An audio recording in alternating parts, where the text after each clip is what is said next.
ही जी कथा आहे केवळ भगवंताच्या भक्तीच्या बाबतीमध्ये असणारी कथा आहे. काहीतरी आपल्या हाताने भगवंताची असणारी सेवा व्हावी या भावनेने असणारी ही कथा आहे. आणि जो महिना चालू आहे या महिन्याच्या बाबतीमध्ये वर्णन असं केलं आहे. कोणता महिना आहे? श्रावण महिना आहे. देवाच्या बाबतीमध्ये असणार भगवंताचं चरित्र काहीतरी श्रवण करावं या भूमिकेच्या बाबतीमध्ये असणारी ही शिव महापुराणाची असणारी कथा आहे. ही कथा आपण गेल्या वर्षी या ठिकाणी श्रवण केली आणि मी माझं परम भाग्य समजतो आणि तुमचं सुद्धा काहीतरी भाग्य असेल. या ठिकाणी आपल्याला परत असणारी शिव महापुराणाचीच कथा आपल्याला ऐकण्याकरता मिळत आहे. फक्त भाग मात्र एवढा आहे, गेल्या वर्षी जेवढी मी तुम्हाला कथा सांगितलेली आहे आता तुमचं सोडून द्या, पण मी तुम्हाला कथा सांगून माझ्या सुद्धा लक्षामध्ये नाही. मी तुम्हाला काय कथा सांगितली माझ्या सुद्धा लक्षामध्ये नाही आहे. लक्षामध्ये मला लक्षामध्ये थोडंसं ठेवावं लागतं, पण श्रोते मंडळी तेवढीशी लक्षामध्ये ठेवत नाही. मी मात्र तुम्हाला जागृत अवस्थेमध्ये असं सांगतो. या वर्षीची जेवढी मी कथा सांगणार आहे तेवढी सगळी कथा गेल्या वर्षीची सांगितलेली कथा आहे तेवढी बघून कथा सांगणार आहे. म्हणजे गेल्या वर्षीची मी कथा अजिबात तुम्हाला सांगणार नाही, अजिबात नाही सांगणार. या वर्षीची कथा आहे.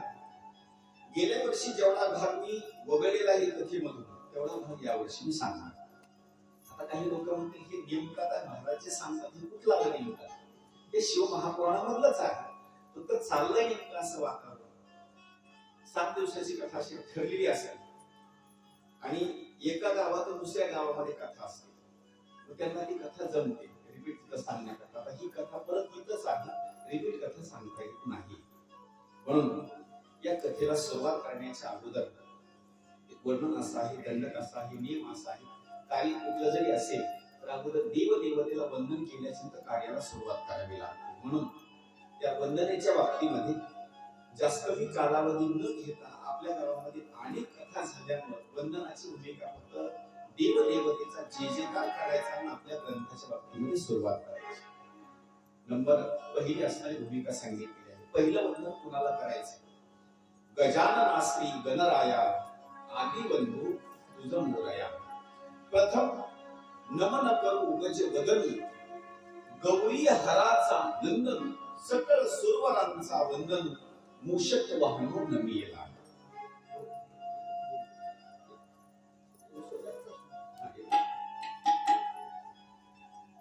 सगळ्यात अगोदर या ठिकाणी वंदन जर कोणाला करायचं असेल तर नंबर 1 ला गणपती बाप्पाला.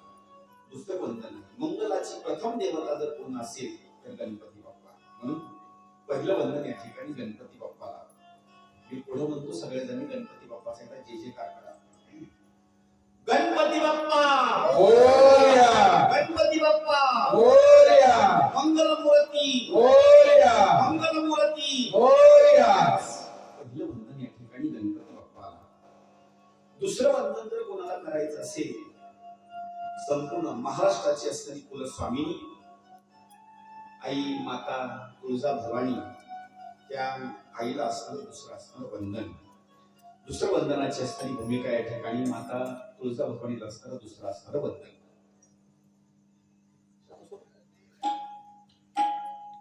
हरी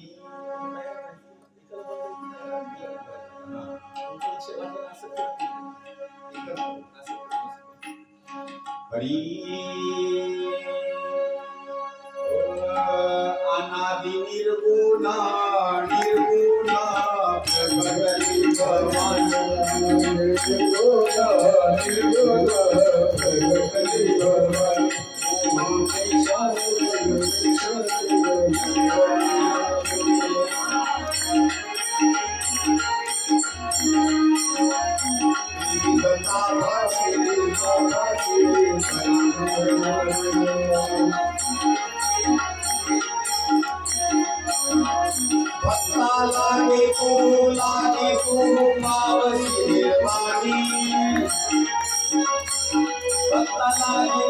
लागे मावशी निर्वाणी आईचा स्वर्गवा स्वर्गवा स्वर्गवा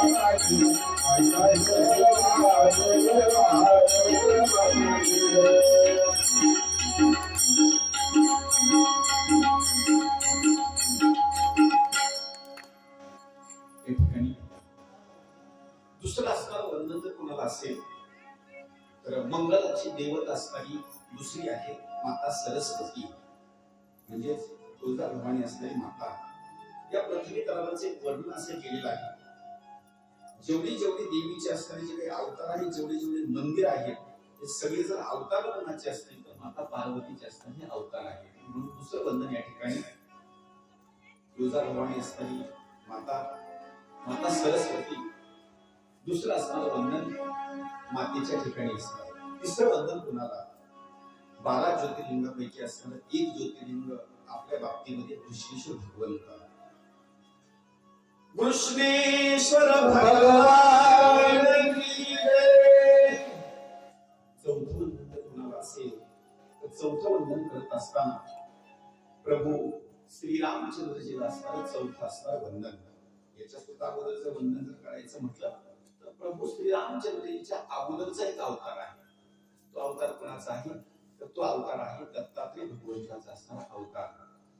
हरी दिगंबरा दिगंबरा श्रीपाद वल्लभ दिगंबरा दिगंबरा दिगंबरा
अवधूत चिंतन श्री गुरुदेव दत्ता. याच्यानंतर जर वंदन कुणाला करायचं असेल तर प्रभू श्री रामचंद्रजीला असणारं वंदन. हरी रघुपती राघव राजा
संपूर्ण या पृथ्वी तलाचा असणारा राजा जर कोण असेल तर तो श्री विठ्ठल आहे, पंढरीश परमात्मा आहे. म्हणून सगळ्या जण एकदा विठ्ठलाचं गोड स्वरूपामध्ये असणारं भजन करायचं. सकळ मंगळनिधी सकळ मंगळनिधी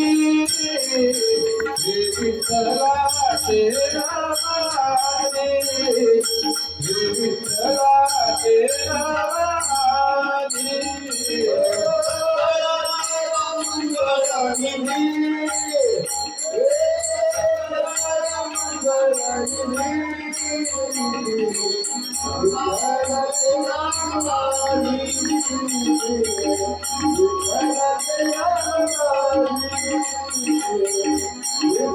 Thank you.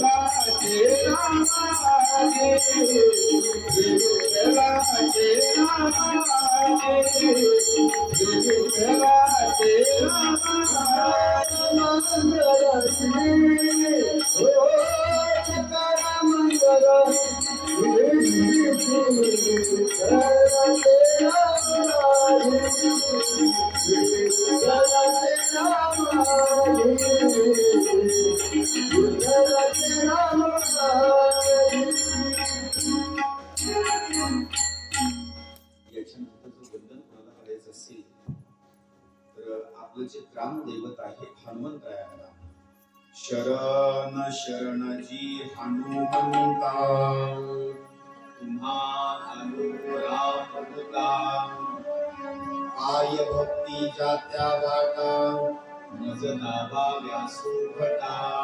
आपले गुरु जर कोण असतील खरे गुरु आळंदी निवासी माऊली आपले गुरुता एका अभंगामध्ये वर्णन केलेलं आहे.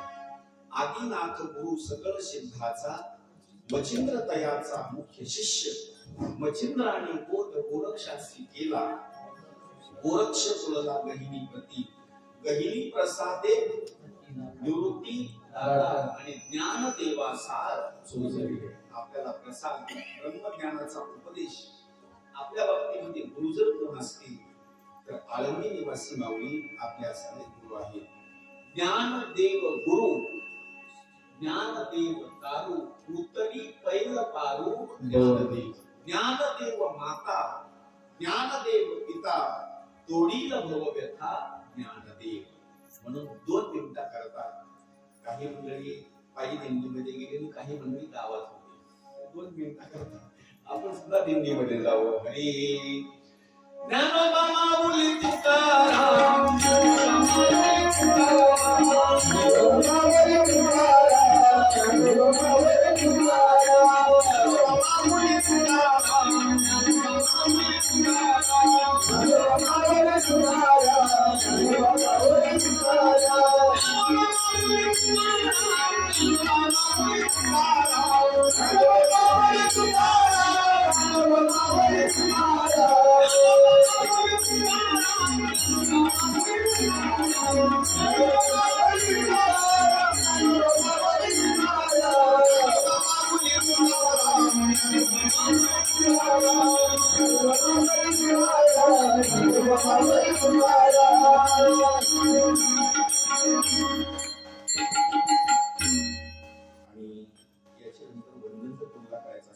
ज्ञान देवे रचिला पाया उभारले देवालया जनार्दन एकनाथ खांब दिधला भागवत. बस धन्य धन्य एकनाथा तुमचे पायी माझा माथा. एवढंच नाही. याच्यानंतर वंदन जर तुम्हाला करायचं असेल जगद्गुरु श्री संत तुकाराम महाराजांना का भजन करा सावकाश तुका झाला से कळस. याच्यानंतर वंदन जर तुम्हाला करायचं असेल तर आपण ज्यांच्याकडून माळ घातली आपण ज्यांना गुरु केलेला आहे त्यांच्यावर असणारी आपण श्रद्धा ठेवली आणि आपल्याला मार्गदर्शन केलं तसंच या ठिकाणी गुरु हा संत पुरीचा राजा गुरु हा प्राण विसावा माझा गुरु बिन नियम नाही तुझा पाहता ती लोकी. म्हणून गुरुच्या चरणी सुद्धा गुरु चरणी ठेविता भाव गुरु चरणी ठेविता भाव गुरु चरणी ठेविता भाव गुरु चरणी ठेविता भाव गुरु चरणी ठेविता भाव गुरु चरणी ठेविता भाव गुरु चरणी ठेविता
घरात आई वडिलांनी आपल्याला चांगले संस्कार दिले, पुन्हा आज आपण तुळशीची माळ, कथा, कीर्तन, पोथी, पुराण असणारे आपण वाचन करतो. आई वडिलांनी जर संस्कार जर चांगले दिलेच नसते तर आज आपण कथा कीर्तनाच्या ठिकाणी थांबलोच नसतो.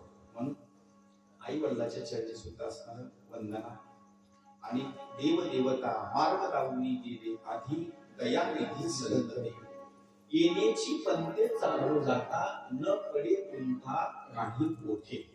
म्हणून अनेक देव देवतेला वंदन. आता या ठिकाणी कथेला असणारी सुरुवात. आपल्याला जी कथा या ठिकाणी श्रवण करायची आहे, कोणती कथा श्रवण करायची आहे आपल्याला? शिव महापुराणाची असणारी कथा. पहिला शब्द या शिव महापुराण शब्दामध्ये पहिला शब्द येतो तो शिव. शिव महापुराण हे जे नाव आहे ना, पहिला शब्द कोणता आहे? शिव. या शिव शब्दाचा अर्थ असा होतो, शिव शब्द ऐसा कल्याणदायक. तुम्ही एकदा जर मुखानं जर शिव म्हटलात का नाही, शिव म्हटल्या बरोबर तो शब्द काय करतो तर आपलं कल्याण असणार करतो. नुसतं शिवच करतो, महापुराण तर पुढे राहिलं. नुसतं शिव जरी तुम्ही म्हटलात का नाही, शिव शब्द तुमचं कल्याण करून टाकतो. म्हणून माणसं काय करतात, कधी आपल्या हातामध्ये कधी चूक झाली नाही, शिव शिव शिव शिव शिव कल्याण करतो. नकळत जरी बोललं शिव शिव, काही माणसं अशी कानाला हात शिव शिव शिव बोलतात. हा शिव शब्द हा कल्याणदायक आहे. म्हणून या ग्रंथाच्या बाबतीमध्ये पहिला शब्द वापरलेला आहे शिव महापुराण. नुसतं पुराण नाही, कसं आहे हे? महापुराण आहे. आणखी थोडीशी तुलना जर करायची म्हटलं, भागवत ग्रंथापेक्षा भागवत ग्रंथापेक्षा 7,000 श्लोकांनी पुढे आहे. भागवत आपण ऐकलं, त्या ग्रंथापेक्षा 7,000 श्लोकांनी पुढे आहे. म्हणून याच्या 1 आणि 2 नाही, काही संहिता असणाऱ्या भाग या ठिकाणी मांडलेले आहेत. त्या संहितेचं चिंतन करत असताना पाठीमागे गेल्या वर्षी काही संहिता आपण या ठिकाणी श्रवण केल्या. आता मुख्य एक असणारी या ठिकाणी संहिता आहे. काही गेल्या वर्षी भागांनी सांगितलं, भगवान शंकराचे 2 असणारी रूप आहेत. भगवान शंकराचे 2, तसे इतर रूप मात्र दुसऱ्या देवतेचे नाहीत. कोणत्याही भगवान शंकराचे 2 रूप? लिंग. एक पहिलं रूप आहे त्यांचं लिंगच्या स्वरूपामध्ये. त्याचं वर्णन असं केलं आहे, तो निर्विकार असणारं ते रूप आहे. आणि त्या रूपाच्या बाबतीमध्ये जर वर्णन करायचं म्हटलं, एक निर्विकार रूप आणि दुसरा असणारं सगुण स्वरूप. पण पूजा करत असताना फळ जर आपल्याला जास्त मिळवायचं असेल तर एक काम करायचं, देवाच्या मूर्तीची पूजा मात्र करायची नाही. तुम्हाला का करायची नाही? केली तर हरकत नाही, फक्त फरक एवढा आहे, त्याला उत्पन्न मात्र किंवा फळ मात्र तुम्हाला कमी मिळणार. आपण शेतकरी माणसं आहेत, एखादं पीक शेतामध्ये असं पेरतो का ज्याला की फळ कमी लागतं, असं पेरतो का? अजिबात.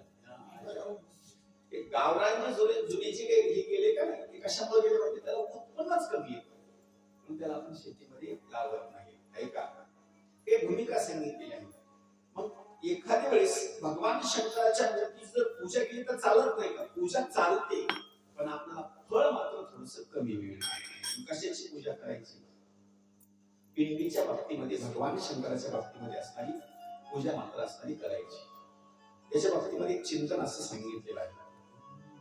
मग ही जी शिव महापुराणाची कथा आहे, व कोणत्या कोणत्या ज्योतिर्लिंगाच्या बाबतीमध्ये आम्ही पूजा करावी, असा एक प्रश्न आहे. आता याचं चिंतन जर करायचं म्हटलं, महत्वाचा असणारा भाग आहे. तुम्ही जर निर्णय घेतला की आम्हाला भगवान शंकराच्या पिंडीचं पूजन करायचं आहे, तर एक सांगतो, तुम्ही कुठेही थांबा, शेतामध्ये, घरी, कुठेही तुम्ही जिथं असं गृहीत धराल का नाही की मला इथं भगवान शंकराच्या ज्योतिर्लिंगाची पूजा करायची आहे, ज्योतिर्लिंगाला तुम्ही शोधू सुद्धा नका. आता सध्या आपण काय करतो माहिती का, ताट वगैरे पूजेचं करतो, जिथं ज्योतिर्लिंग आहे तिथं जातो, तिथं देवाला पाणी घालतो, पूजा वगैरे करतो. याचे आणखी सूक्ष्म भाग मी असा सांगतो, ज्योतिर्लिंगाकडे सुद्धा तुम्हाला जाण्याची गरज नाही. तुम्हाला असं कसं नाही? त्याचं कारण एक आहे, ही सगळी पृथ्वी तल आहे का नाही, हे सगळं पृथ्वी तलच ज्योतिर्लिंगावर आहे. तुम्ही आता ज्योतिर्लिंगाला शोधायची द्यायची गरज नाही. तुम्ही शेतामध्ये आहे, जीवन तुम्हाला आता करायचंय, आणि दिवसभर आपण उपवास धरले ज्योतिर्लिंगाचं दर्शनच नाही. जी पृथ्वी माता आहे का नाही, तिथंच तुम्ही पूजन करण्याकरता सुरुवात करा. ही पृथ्वी माता सुद्धा ज्योतिर्लिंगच आहे. पण हे ज्योतिर्लिंग नुसतं पृथ्वी माताच आहे अशातला महिमा आहे असं नाही. या ज्योतिर्लिंगाचा एक महिमा असा आहे, काही भक्तीच्या बाबतीमध्ये, काही देवतेच्या बाबतीमध्ये पूजा करत असताना काही लोक भेदभाव करतात. ऐका, देवता मंडळी भगवान शंकराची पूजा करतात का? अण्णा, देवता मंडळी भगवान शंकराची पूजा करतात? माहित नाही? ऐका, 33 कोटी देवता जरी झाले तर भगवान शंकराची पूजा करतात. ऐका, एक आणखी प्रश्न विचार. बर, भगवान विष्णूची पूजा करत असताना इतर देव मंडळी करतात, साधू संत करतात, आपण करतो, दैत्य मंडळी भगवान विष्णूची पूजा करतात का?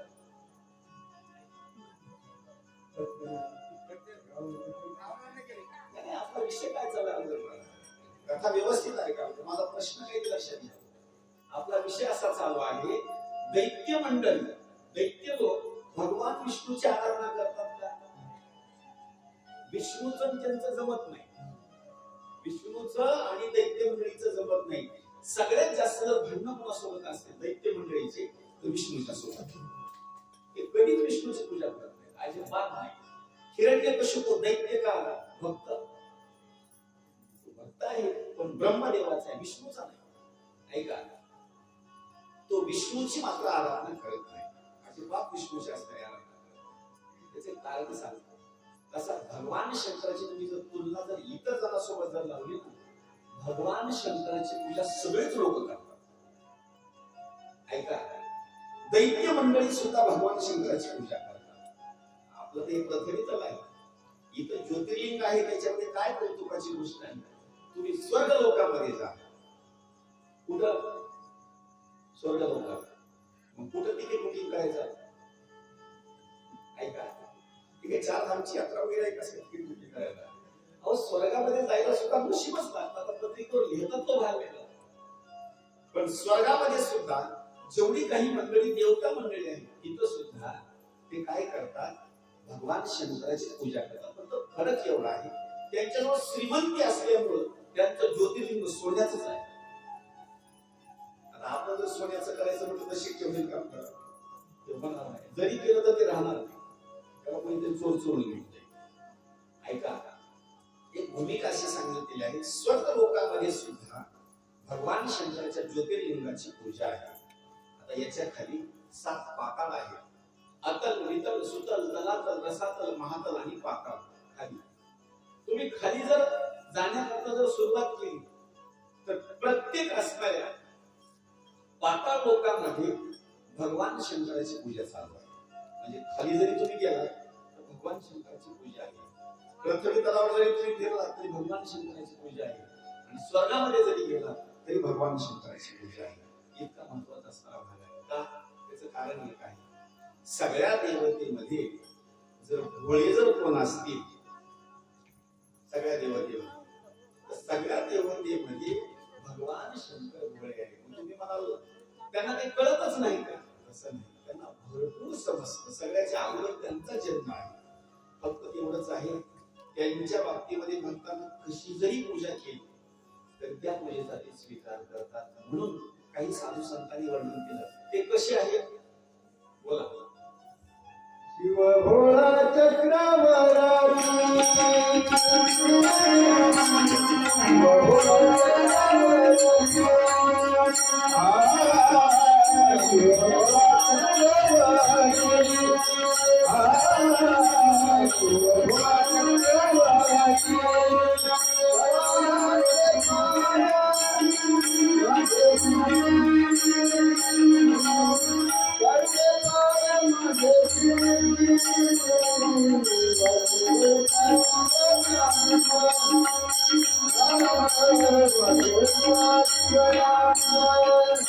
Jai Jai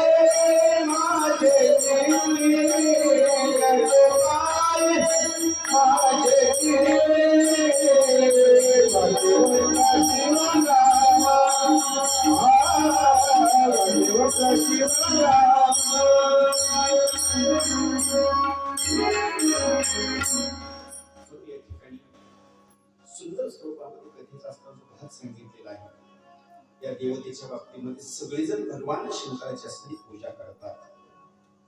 आता जर आपण या पूजेच्या बाबतीमध्ये वर्णन जर करायचं म्हटलं तर ज्योतिर्लिंग अनेक आहेत, अनेक ज्योतिर्लिंग आहेत.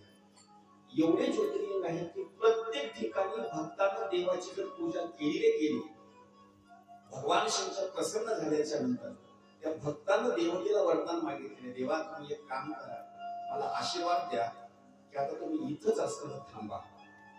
देवाच्या बाबतीमध्ये अवतार किती आहेत, जसे विष्णू भगवंताचे अवतार आहेत ना, तसे भगवान शंकराचे सुद्धा अवतार आहेत. अवताराच्या राशी तो हा उभा विटेवर जसं त्या भगवंताचे अवतार आहेत, तसे भगवान शंकराचे सुद्धा अवतार आहेत. आता पहा, जिथं आपली कथा चालू आहे इथं सुद्धा ज्योतिर्लिंग आहे. आपण आपल्या गावामध्ये सुद्धा ज्योतिर्लिंग आहे. आणखी प्रत्येकाच्या घरी घरी सुद्धा ज्योतिर्लिंग आहे. म्हणजे देवतेचे अवतारच आहे. त्याच्या पुढे सांगायचं जर म्हटलं, आपण इथं सगळे बसलो का नाही, तर माऊलींनी आपल्याकडे एक नाव दिलेलं आहे, प्रभू तुम्ही महिषाची मूर्ती. म्हणजे आपण सगळे बसलो, आपण कोण आहे बोला, आपण कोण आहे? भगवान शंकर. फक्त म्हणायचं बरं का, तेवढी आपली पात्रता नाही, फक्त म्हणायचं. माऊलीने वर्णन केलं, जर तेवढी पात्रता जर आणायची म्हणजे आपल्याला पहिलं एक काम करावं लागेल, अगोदर 7 वेळामध्ये अडकावं लागेल. आपल्याच्या अजिबात होणार नाही. मी 7 विकत घेतला तर डुप्लिकेट वर 70 रुपयाला डुप्लिकेट घेतला, सुटकेस मध्ये आणून ठेवला. अर्ध्या तासाला सुटकेस उघडली, 20 घेऊन म्हटलं नको आपल्याला, दिदीला विचारा त्याला 7 करा, परत घेऊन देऊ नको घेऊया, कारण ग्रंथ मला उघडायचा असतो, प्रत्येकाला मी घेणार. म्हणजे विचार करा, डुप्लिकेट जरी असला तर आपण घेतो का नाही? तेवढीशी आपली पात्रता येणार नाही. म्हणजे बोलण्याची भूमिका आहे. फक्त आपल्या करता उपमा अशी दिली आहे माऊलींनी की प्रभू तुम्ही महिषाची मूर्ती. आपण भगवान शंकर आहेत असं माऊली वर्णन करतात. आता या भगवान शंकराच्या बाबतीमध्ये किती अवतार, पुष्कळ गणित सुद्धा आपल्याला करता येत नाही, एवढे भगवान शंकराचे असणारे अवतार आहेत. इथे एक प्रश्न विचारलेला आहे, मग एवढे जर ज्योतिर्लिंग असतील तर प्रत्येक ज्योतिर्लिंगाची कथा आपल्याला श्रवण करता येईल का? इथं एक वर्णन असं केलेलं आहे, एवढ्या जर ज्योतिर्लिंगाची जर कथा सांगायची म्हटलं तर आपलं आयुष्य सुद्धा पूर्ण आहे. याच्यामध्ये काय केलेलं आहे, आपलं आयुष्य कमी आहे, पण मुख्य ज्योतिर्लिंगाचे भाग आपल्याला सांगण्याकरता सुरुवात केली आहे. मुख्य ज्योतिर्लिंग किती? फक्त 12 ज्योतिर्लिंग. मुख्य ज्योतिर्लिंग किती? फक्त 12. आणि या 12 ज्योतिर्लिंगापैकी महत्वाचा असणारा भाग सांगतो, फार महत्वाचा असणारा भाग आहे. नंबर 1 सौराष्ट्र सोमनाथ. नंबर 1 चा असणारा भाग कोणता? सोमनाथ. नंबर 2 चा भाग जर सांगायचा म्हटलं तर मल्लिकार्जुन, श्री शैलपर्वत. नंबर 3 महाकाल. तिसऱ्या क्रमांकाचा पुढे वर्णन करायचं म्हटलं तर ओमकारेश्वर. पुढं केदारनाथ, सगळ्यात आवडतो केदारनाथ. पुढे वर्णन करायचं म्हटलं तर भीमाशंकर. काशीच्या बाबतीमध्ये विश्वनाथ किंवा विश्वेश्वर. आपल्या नाशिक त्र्यंबकेश्वरच्या ठिकाणी त्र्यंबकेश्वर. पुढं परळी वैजनाथ. पुढे वर्णन करत असताना नागेश्वर, औंढा नागनाथ आणि रामेश्वर. आणि आपल्या जवळच असणारे जे ज्योतिर्लिंग आहे ते घृष्णेश्वर किंवा घोषणेश्वर असणारे ज्योतिर्लिंग. असे जे ज्योतिर्लिंग आहेत 12 असणारे हे ज्योतिर्लिंग आहे. पण आणखी एक महत्वाचा याच्यामध्ये भाग सांगितलेला आहे, जसं गावामध्ये सरपंच आणि उपसरपंच पद असतात ना, तसं याच्यामध्ये थोडासा बारकावा केलेला आहे. आणि तो बारकावा का केलेला आहे याचे कारण सांगितलेलं आहे. जेवढे तुम्हाला मी 12 ज्योतिर्लिंग सांगितले ना, सकाळी जर उठलात ना, स्नान करत असताना एका ज्योतिर्लिंगाचं नाव घ्यायचं आणि ते 12 असणारे जे ज्योतिर्लिंग संपूर्ण ज्योतिर्लिंगाचं असणारं नाव जर घेतलं ना, किती मोठमोठे पाप केले राहिले, सगळे पाप असताना नष्ट होऊन जातात. पण या 12 ज्योतिर्लिंगाचं नाव मात्र घेणं मात्र फार गरजेचं आहे. काही लोक काय करतात, ज्योतिर्लिंगाचं सोडून त्या सकाळी झोपेतून जर उठले तर शिव्या द्यायला चालतात. ज्योतिर्लिंगाचं सोडून द्या. काही जणांना भांडणाचा छंद असतो. देवतेचं नाव घेणं फार गरजेचं आहे. 12 ज्योतिर्लिंगाचं असतं नाव. नंबर 1, या ठिकाणी भाग सांगितलं. आता घटना अशी घडते काही वेळेला. आता भुष्मेश्वर भगवंत आपल्या जवळ आहे. एरवी आपण दर्शनाला जास्त करून जात नाही.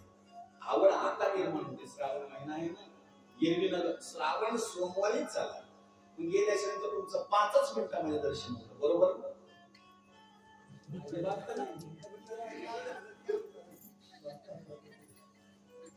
दर्शन होतच नाही लवकर. त्याला एक पर्याय मला तुम्हाला सांगायचा आहे.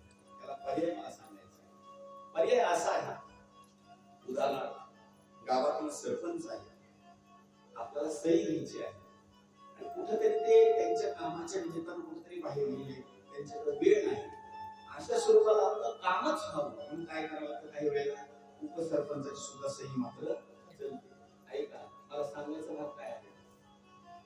12 ज्योतिर्लिंग आहेत. श्रावण महिना आहे. श्रावण महिना असल्याच्या नंतर एवढ्या गर्दीमध्ये आपलं दर्शन होणार नाही. हे तुम्हाला म्हणून सांगेल, लोकांना सांगू नका. महत्वाची असणारी भूमिका आहे. का? कारण एक सांगितलेलं आहे. मला हे तुम्हाला पटवून द्यायचं आहे. आपण प्रत्येक तीर्थक्षेत्रावर जातो, फक्त त्या ज्योतिर्लिंगाचं दर्शन घेतो, उपज्योतिर्लिंगाचं दर्शन घेतोय. जर कधी तुमच्याजवळ वेळ जर नसेल, गर्दी भरपूर आहे, मग त्या ज्योतिर्लिंगाकडे जाऊ नका. काही नाही तर तुमच्याकडे उपज्योतिर्लिंगाकडे इथे महत्वाचा भाग सांगितलेला आहे. आता एक जणांचं वर्णन जर करायचं म्हटलं तर विशेष स्वरूपामध्ये असणाऱ्या ज्योतिर्लिंगाच्या बाबतीमध्ये वर्णन केलेलं आहे. या ज्योतिर्लिंगाच्या बाबतीमध्ये काही भाग महत्वाचा असताना सांगितलेला आहे. कोणी सोमेश्वरला गेलं, म्हणजे सोमनाथला कोणी गेलं, तुम्ही गेला तर सोमनाथाच्या ठिकाणी सूक्ष्म स्वरूपामध्ये असणारा एक भाग सांगितलेला आहे. तिथे एक ज्योतिर्लिंग आहे. त्या ज्योतिर्लिंगाचं नाव आहे रुद्रेश्वर. ऐका बरं, मी काय सांगतो. जर सोमनाथाच्या दर्शनाच्या बारीला जर लागला, असं तुम्ही अंदाज जर लावला, कमीत कमी 6 ते 7 तासापर्यंत दर्शन होणार नाही. त्या ज्योतिर्लिंगात आता जाऊ नका, तुम्हाला वेळ नाही ना. रुद्रेश्वर म्हणायचे तिथं उपज्योतिर्लिंग आहे. त्याच ज्योतिर्लिंगाचा अंश, त्याच ज्योतिर्लिंगाचा अंश आहे. त्या ज्योतिर्लिंगाच्या जवळ जायचं आणि त्या ज्योतिर्लिंगाचं दर्शन घ्यायचं. त्या ज्योतिर्लिंगाचं दर्शन घेतलं असं समजायचं त्या सोमनाथाचं दर्शन झालं. पण ही माहिती असणं फार गरजेचं आहे. आता मी तिकडे गेलो नाही, फक्त मी ग्रंथातलं वाचून तुम्हाला सांगतो.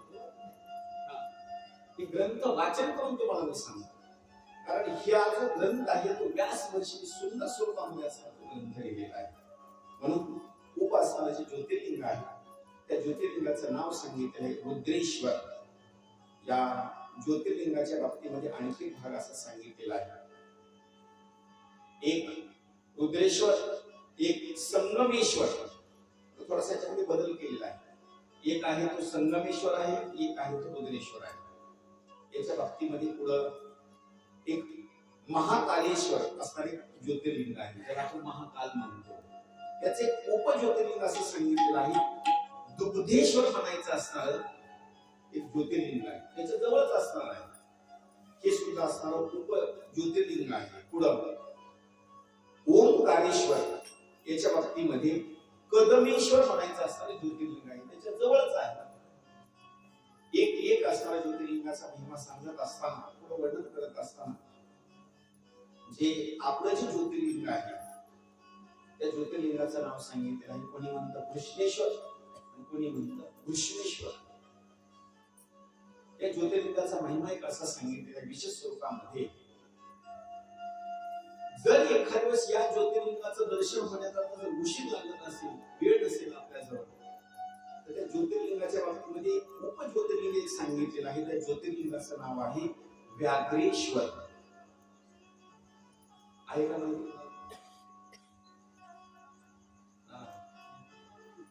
आहे ना माहिती? आपलं जे ज्योतिर्लिंग आहे का नाही, हे घृष्णेश्वर ज्योतिर्लिंग आहे.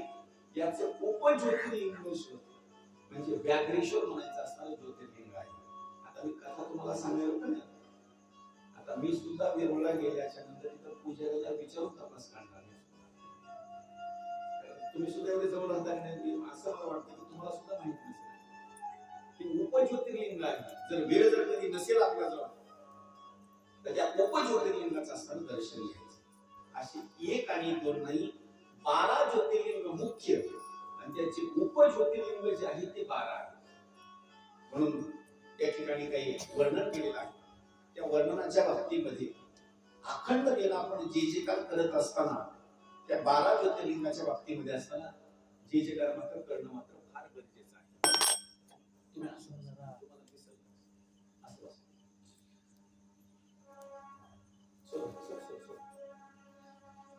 हरी कृष्णेश्वर की जय जय बोलो, कृष्णेश्वर की जय जय बोलो, कृष्णेश्वर की जय जय बोलो, कृष्णेश्वर की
Krishna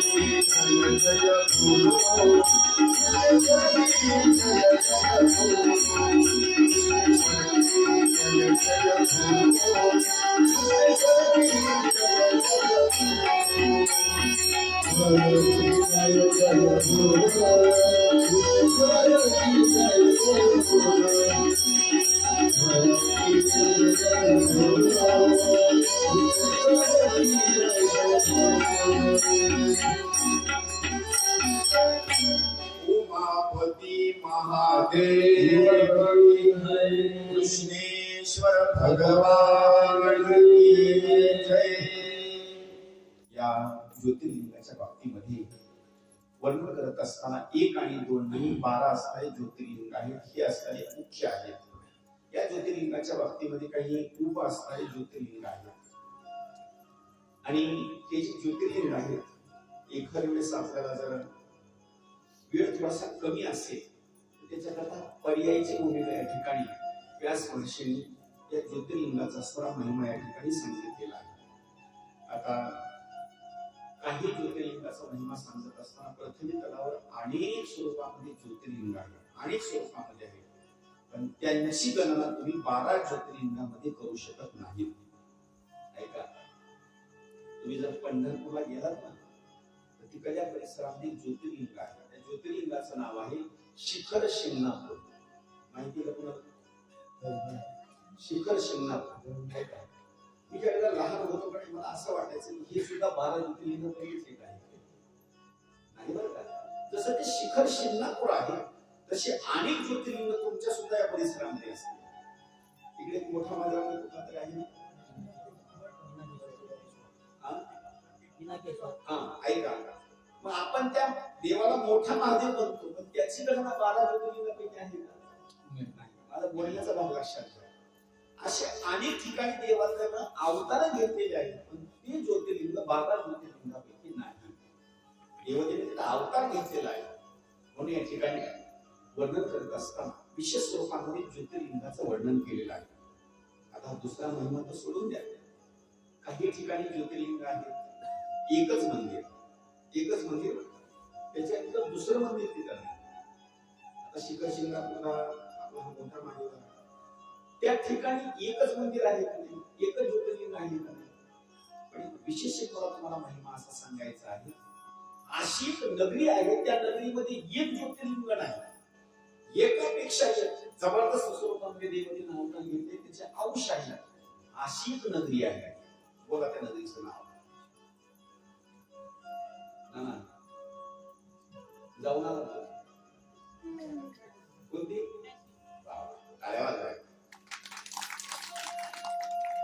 नगरी एक अशी आहे त्या नगरीमध्ये एकापेक्षा एक ज्योतिर्लिंग जबरदस्त आहे. कोणती नगरी माहितीच? काशी. काशीला जर तुम्ही गेलात ना तर त्या काशीमध्ये एकापेक्षा एक असे जबरदस्त ज्योतिर्लिंग आहे. आणि एका ज्योतिर्लिंगापेक्षा एका ज्योतिर्लिंगाचा महिमा त्याच्यापेक्षा श्रेष्ठ आहे. दशाश्वमेध ज्योतिर्लिंग आहे. असे वेगवेगळ्या स्वरूपामध्ये असतात त्या ज्योतिर्लिंगाची असणारी भूमिका सांगितलेली आहे. दशाश्वमेध असेल एवढंच नाही, रामेश्वर, कुंभेश्वर, नंदीश्वर, वैद्यनाथेश्वर, जपेश्वर असे एकापेक्षा असणारे मोठमोठे असणारे ज्योतिर्लिंग आहेत. त्याचा महिमा फार विशेष स्वरूपामध्ये वर्णन केलेला आहे. आणि खरं भगवान शंकराचं राहण्याचं ठिकाण जर कोणतं असेल खरं तर कोणती नगरी आहे? काशी. काशी बघा, भगवान शंकराची खरी राहण्याची ठिकाण जर सांगायचं म्हटलं तर काशी नगरी आहे. भगवान विष्णूचं राहण्याचं खरं जर वैकुंठ सांगायचं म्हटलं आकाच तर पंढरपूर. माहेर संताचे नामया स्वामी केशवाचे, ते माहेर विठ्ठलाचं. आणि भगवान शंकराचं राहण्याचं खरं जर नगर कोणतं असेल तर काशी. आता आणखी विशेष स्वरूपामध्ये बोलतो, ज्या ठिकाणी माणूस राहतो तिथल्या ठिकाणाचं जास्त संरक्षण करतो. मला पटवून द्यायचं, ज्या ठिकाणी माणूस राहतो तिथलं संरक्षण मात्र चांगल्या स्वरूपामध्ये करतो. त्याला दृष्टांत देतो. शेतामध्ये माणूस चांगलं घर बांधतो का गावामध्ये चांगलं बांधतो? ऐका बरं काय सांगायचं.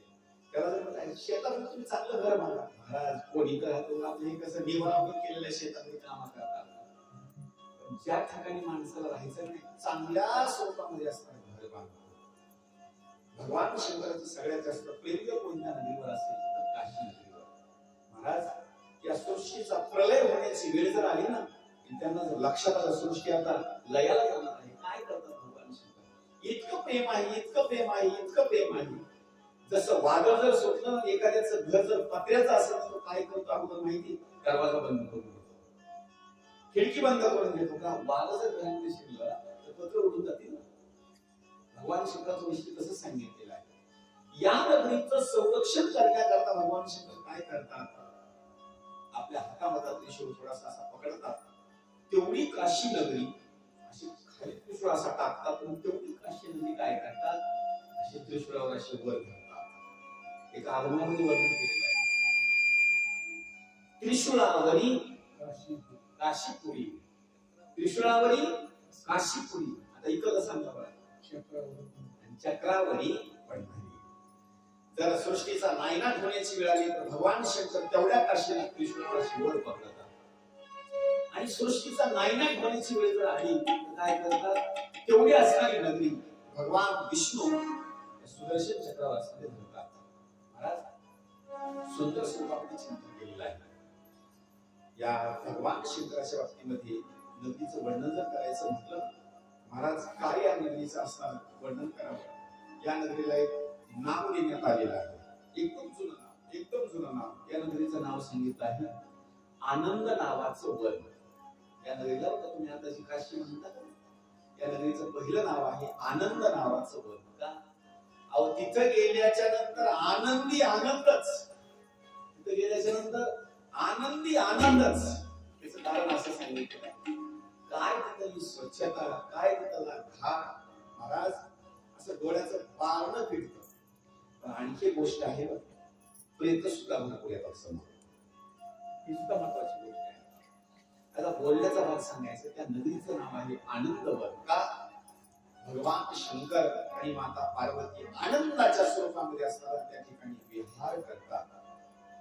ही नगरी ज्योतिर्लिंगाच्या बाबतीमध्ये फार विशेष स्वरूपामध्ये असणारी या ठिकाणी आहे. एवढंच नाही, त्या नगरीचं संरक्षण जर कोण करत असेल तर त्या नगरीचं संरक्षण करत असताना काल भैरवनाथ त्या नगरीचं संरक्षण करतात. अगोदर दर्शन कोणाचं घ्यावं लागतं माहिती?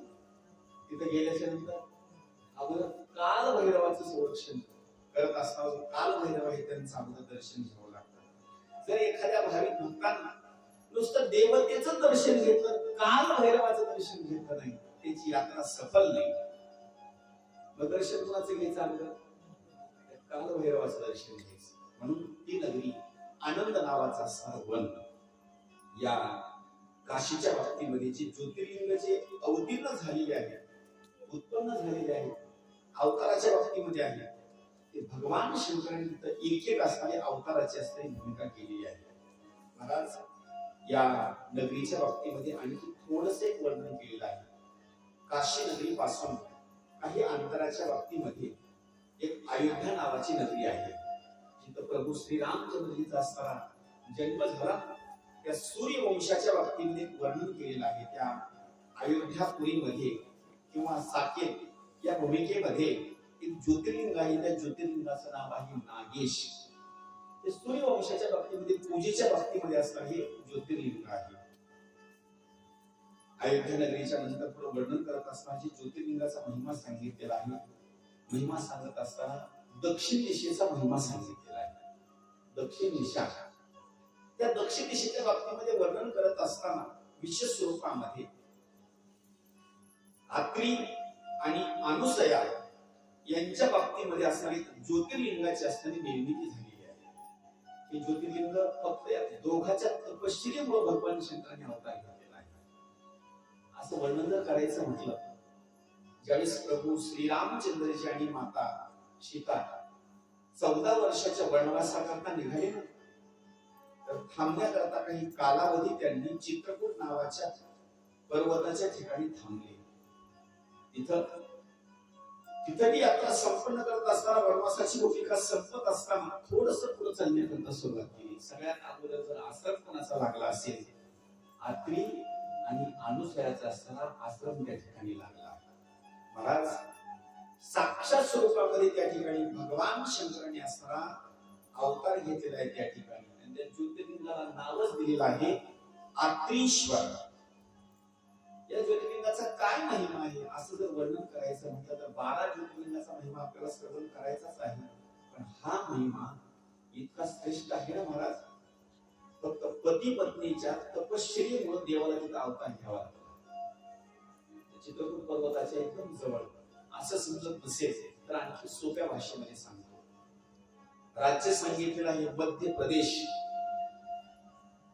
आणि दुसरं एक राज्य सांगितलेलं आहे उत्तर प्रदेश. मध्य प्रदेश आणि उत्तर प्रदेश याच्या दोघांच्या मध्य भागाचं ठिकाण सांगितलेलं आहे चित्रकूट नावाचा पर्वत. घटना अशी सांगितली आहे. एक दिवस आत्री असणारे ऋषी निवांत असताना थांबलेले आहेत. सृष्टीकडे पाहण्याकरता सुरुवात केली तर सृष्टी पाहत असताना त्या सृष्टीमध्ये त्यांना तेज मात्र दिसलं नाही. 1 आणि 2 दिवसाचा नाही, काही कालावधी निघून गेला. दुष्काळाचं असणारं वातावरण, कुठं सुद्धा हिरवा असणारा भाग नाही किंवा काही नाही. त्यावेळेला अनुसया मातेनं हात जोडले सांगितलं, स्वामी आपण ज्या ठिकाणी राहतो का नाही इथला सगळा असणारा जो परिसर आहे तो वाळून गेलेला आहे. झाडाला थोडं सुद्धा पान सुद्धा असं हिरवा राहिलं नाही. माझी तुम्हाला विनंती आहे, काहीतरी या ठिकाणी पाण्याची व्यवस्था करणं मात्र फार गरजेचं आहे. त्यावेळेस आदिऋषीने विचार केला की आपली जी पत्नी मागणी या ठिकाणी पाण्याच्या बाबतीमध्ये करते ते स्वतः करता करते, माझ्या करता करते, काय सृष्टी करता करते. प्रश्न विचारला. त्या अनुसया मातेने हात जोडून सांगितलं, स्वामी ही जी पाण्याची विनंती मी करते का नाही फक्त एका गोष्टी करता, माझ्या करता नाही. इथं जे पक्षी आहेत, प्राणी आहेत, ही सगळी सृष्टी आहे का नाही. जर या ठिकाणी पाणी जर निर्माण झालं तरी सगळी सृष्टी आनंदाने या ठिकाणी नांदेल. पत्नीच्या मनामधला हे जाणला आणि आदिऋषीने सांगितलं, काही काळजी करू नको अनुसूया, आता मी पाण्याची निर्मिती करण्याकरता तपश्चर्या करण्याकरता सुरुवात करतो. महाराज त्या आदिऋषीने तपश्चर्या करण्याकरता सुरुवात केली. ती तपश्चर्या म्हणजे आपल्याकरता आपल्यासाठी तपश्चर्या नाही, फार विशेष स्वरूपामध्ये असणारी तपश्चर्या. 1 आणि 2 वर्षापर्यंतची तपश्चर्या नाही, 54 वर्षापर्यंत तपश्चर्या. किती वर्षापर्यंत? 54 वर्षापर्यंत. पण ही तपश्चर्या करत असताना घटना अशी घडली, त्या आत्री ऋषीकडे जेवढे लोक त्यांची सेवा करण्याकरता होते, जेवढे शिष्य मंडळी आलेली होती त्यांचं प्रशिक्षण घेण्याकरता, आपले गुरु महाराज तपश्चर्यामध्ये आता लीन झाले. त्यांनी तपश्चर्या सुरुवात केली. आता कधी डोळे उघडतात काय नाही. आपल्या पोटाचं कसं, आपल्या पोटाचं कसं त्यांनी काय केलं माहिती, आपल्या गुरु महाराजांना सोडून दिलं. थोडस माफी मागून बोलतो, शिष्य मंडळाची भूमिकाच अशी असते बरं. कोणाची? शिष्याची. जोपर्यंत गुरुकडलं जेवढं ज्ञान शिकून घेत नाहीत तोपर्यंत एवढी गुरुची सेवा करतात, एवढी करतात. एकदा सगळे मंत्र सगळी विद्या जर प्राप्त केली तर तो शिष्य गुरुला वेड्यामध्ये काढतो, त्या गुरुला वेड्यामध्ये काढतो. आणि इथं तर आदिऋषीने समाधी असणारी अवस्था तपश्चर्येमध्ये लीन झाली. शिष्य मंडळीने काय केलं, आदिऋषीला सोडून दिलं. का? आपला उदरनिर्वाह आता इथं भागणार नाही, पाणी सुद्धा पिण्याकरता. दुसरे लोक होते त्यांनी सुद्धा त्या आश्रमाचा असताना त्याग केला, सगळे निघून गेले. आता इथं कोण थांबलं? फक्त एकच. कोण? अनुसया. फक्त अनुसया माता त्या ठिकाणी थांबली. तिने शपथ घेतली, एक व्रत घेतलं, जर माझे मालक तपश्चर्या करत असले त्या तपश्चर्येमध्ये पाणी पित नाही, अन्न खात नाही, फळ खात नाही, तर मी त्यांची अर्धांगिनी आहे. मी सुद्धा आता अन्न पाणी वगैरे काही सुद्धा असणार त्याचा स्वीकार मात्र करणार नाही. तिची किती भक्ती असेल विचार करा. म्हणजे मालक जीवन करत नाही, आपण सुद्धा त्या अन्नाचा फळाचा असताना स्वीकार करायचा नाही. आता कधी कधी तिथं सोडून द्यावं का? मालक घरी येण्याच्या अगोदर स्वामीने काय करते, जेवण करून एक झोप होते. मालक आल्याच्या त्यांनी जो म्हटलं ना आता जेवायला वाढा, जोडी तिथं आहे, भाजी तिथं आहे, निवांत जेवण करा, काय अडचण नाही. माझी बोलण्याची भूमिका अशी आहे. त्या अनुसया मातेनं मात्र अन्नाचा मात्र स्वीकार मात्र केला नाही. किती दिवसात तिची तपश्चर्या वर्णन केली पहा.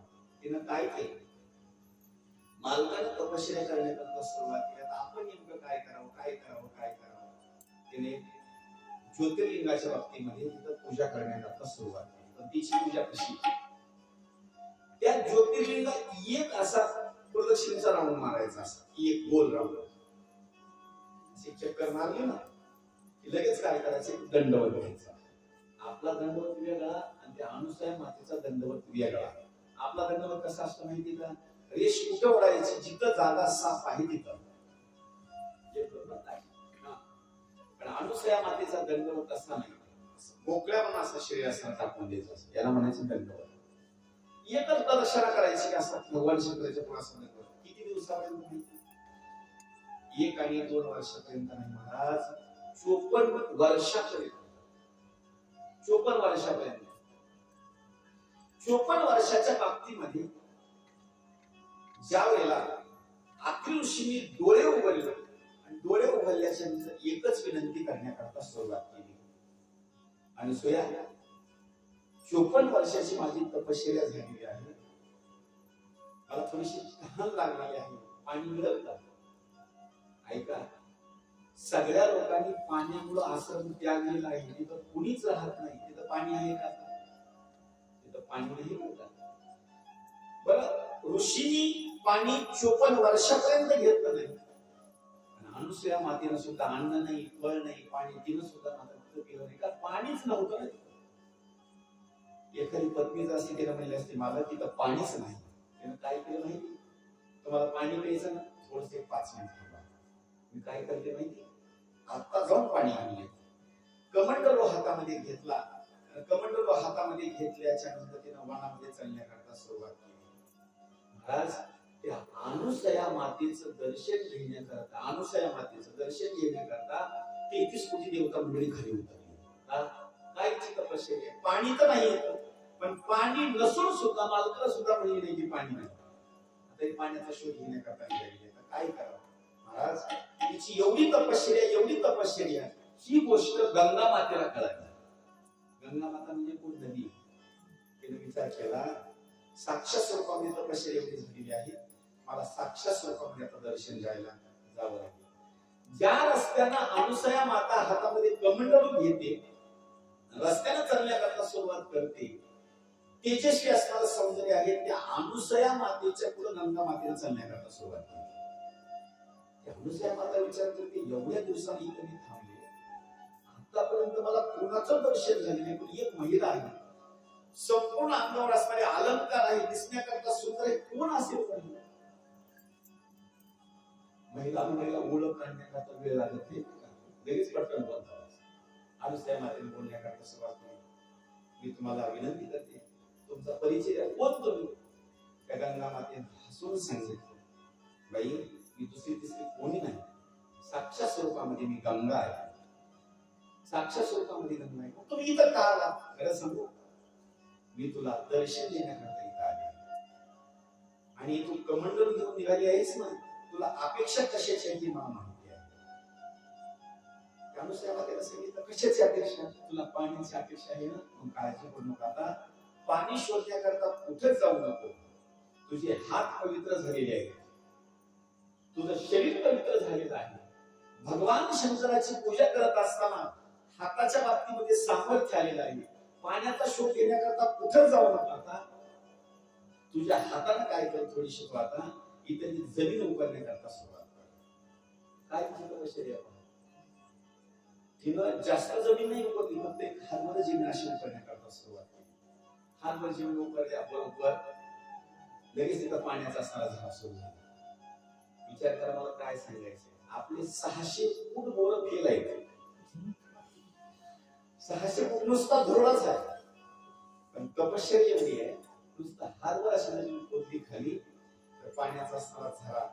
त्या अनुसूया मातेने काय केलं, अशी कमंडलूची असणारी भूमिका त्या पाण्यामध्ये बुडवली आणि कमंडलू भरला आणि चालण्याकरता सुरुवात करू लागली. एक विनंती केली अनुसूया मातेने, माता, एक माझी विनंती आहे, माझी मालक एक मला प्रश्न विचारते, एवढा दुष्काळाची भूमिका आहे, पाणी कुठंच नाही, पाणी नेमकं मी कुठून आणलं अशी माझ्यावर शंका घेतली. माझ्या मालकानं इथे येऊन या पाण्याचं तुझं दर्शन घेईपर्यंत गुप्त मात्र होऊ नको. गुप्त मात्र म्हणू का अशीच नको थांब. आता बोलण्याचा एक भाग आहे इथं बरं का. एवढं सांगितल्याच्या नंतर त्या गंगा मातेने प्रश्न केला, तुझे मालक इथपर्यंत येईपर्यंत आतिषीपर्यंत येईपर्यंत त्याच्यामध्ये माझा काय फायदा आहे? माझा काहीच फायदा नाही. पण माझा जर फायदा करायचा असेल तर मी एक विनंती करते, एक वर्षापर्यंत पतिव्रतेचं जेवढं काही तू काही सेवा केली आहेस, धर्म पाळलेला आहेस, एक वर्षाच्या बाबतीमध्ये तेवढा संकल्प मात्र तू सोडू नये. काय दिसलं कसे असे विचार करा. गंगा माता आपण एवढी श्रेष्ठ समजतो, पण ती गंगा माता कुणाकडे मागणी मागते? एका पतिव्रत्या महिलेकडे मागणी मागते की मी दर्शन देण्याकरता इथं थांबते, पण एक वर्षापर्यंत जे पतिव्रतेचे जे काही नियम आहे, जो धर्म पाळलेला आहे, त्याचा संकल्प मात्र इथं सोडायचा. ते अनुसूया माता म्हणते एवढं काय पतिव्रतेच्या बाबतीमध्ये महत्व आहे. त्यावेळेस महत्वाचा भाग आहे बरं का, इतका महत्वाचा आहे की तुम्ही तो कधीच ऐकला मोठ्या कीर्तनात नाही किंवा कथेमध्ये इतका बारकावा सांगितलेला आहे. आपण महिला असतात, पुरुष असतात, लहान असतात, मोठे असतात, सगळेजण आपण जातो आणि गंगा मातेचं दर्शन डोळ्यानं घेतो. काय होतं माहिती, आपलं सगळं पाप आहे का नाही ते पाप कोणाकडे जातं? गंगा मातेकडे जातं. आपण त्या गंगा मातेचं दर्शन घेतलं ते सगळं पाप गंगा मातेकडे गेलं. आंघोळ केली तिकडे पाप गेलं. आता मला महत्वाचा एक भाग सांगायचा, ही गंगा माता पाप धुते कुठं? नाही का, ती गंगा माता पाप धुते कुठं? तिच्यावर बसलेलं. एखादी जर पतिव्रता महिला जर तिथं आली तर ही पतिव्रता महिला गंगेकडे बघते, पण ती गंगा कोणाकडे बघते? ही गंगा माता पतिव्रतेकडे बघते ना, आपल्या जवळ आलेलं सगळं पाप धुवून टाकते. याला एक प्रमाण देतो, बोला. हरी तुका म्हणे पतिव्रता तिची देवावरी संता, तिची देवावरी संता, तिची देवावरी संता. पतिव्रता तिची देवावरी संता, तिची देवावरी संता, तिची देवावरी संता. तुका म्हणे पतिव्रता तिची देवावरी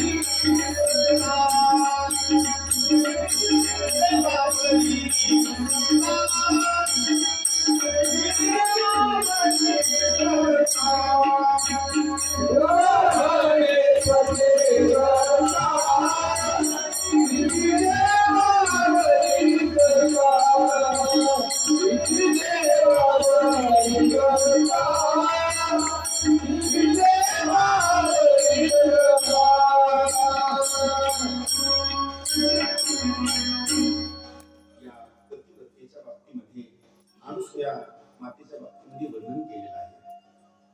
त्या अनुसूया मातेच्या बाबतीमध्ये भारी विशेष स्वरूपामध्ये भाग सांगितलेला आहे.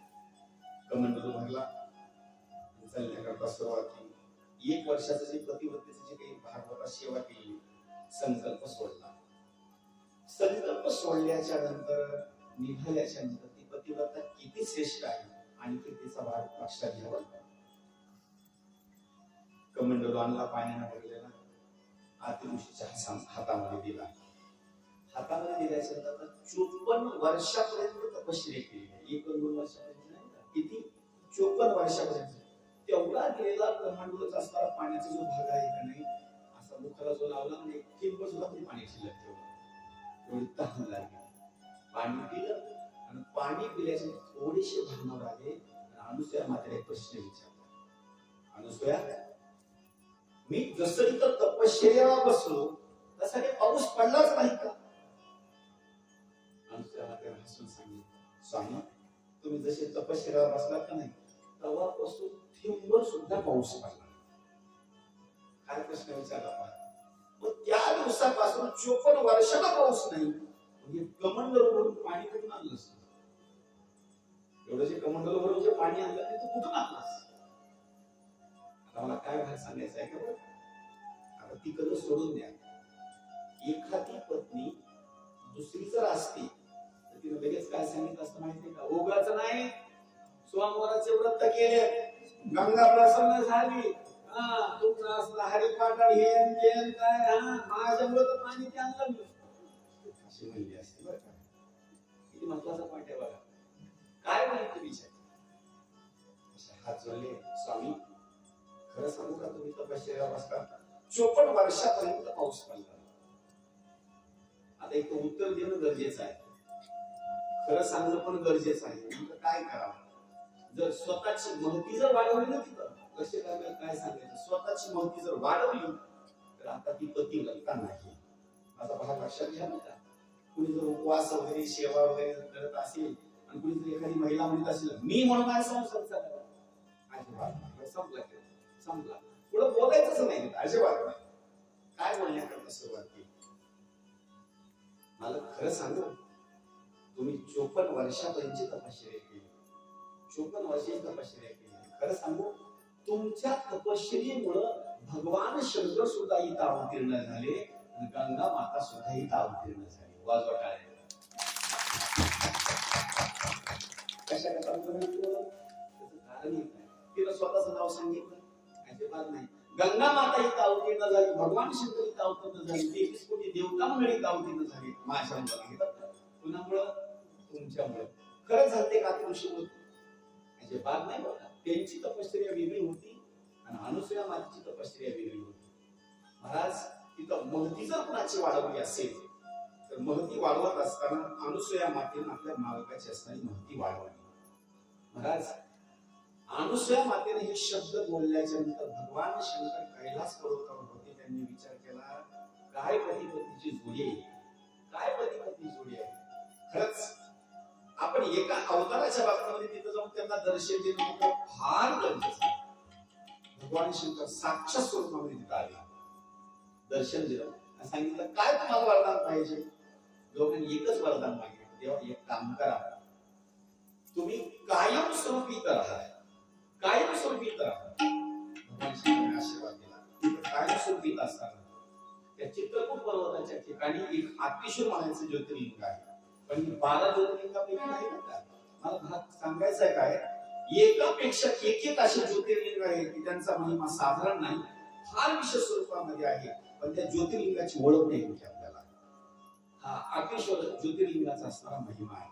नंबर 2 ला त्यावेळेला गंगा मातेच्या बाबतीमध्ये अनुसूया मातेने आणून ते असताना जो खड्डा होता का नाही, तो खड्डा असताना आणून दाखवला. आपल्या डोळ्यानं असताना ते पाणी असताना बघितलं, बघितल्याच्या नंतर इतका आनंद वाटला, इतका आनंद वाटला, काय त्या आनंदाचं वर्णन करावं. आनंदाची दोही आनंदत तरंग, इतका असताना तो आनंद झाला.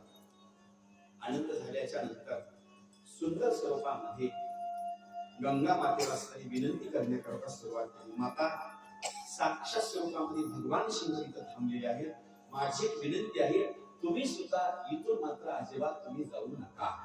कुणाला विनंती केली? गंगा मातेला. आणि गंगा मातेला विनंती केल्याचे तर गंगा मातेने सुद्धा सांगितलं, जर भगवान शंकर जर इथं राहत असतील तर त्यांच्या जटेमध्ये कोण आहे? गंगाच आहे. तर साक्षात स्वरूपामध्ये भगवान इथं शंकर जर राहत असतील तर मी सुद्धा इथं मात्र जाणार नाही, मी सुद्धा इथंच थांबणार. तिथं गंगा मातेचं नाव खरं पडलेलं आहे, गंगा नाही तर मंदाकिनी. त्याची गंगा आहे ना चित्रकूट पर्वताच्या ठिकाणी, तिथं गंगा नाव नाही, तिला मंदाकिनी. मंदाकिनी शब्दाचा अर्थ होतो मंद, एकदम शांत. आणि दशरथ राजाचं पिंडदान जर कुठं केलं असेल, ऐका बरं का मला काय बात सांगायचं आहे. दशरथ राजाचं पिंडदान प्रभू श्रीरामचंद्रजींनी जिथं केलं त्या नदीचं नाव आहे मंदाकिनी. आणि ही मंदाकिनी नदी कुणामुळे अवतीर्ण झाली? फक्त आत्री आणि अनुसूया माते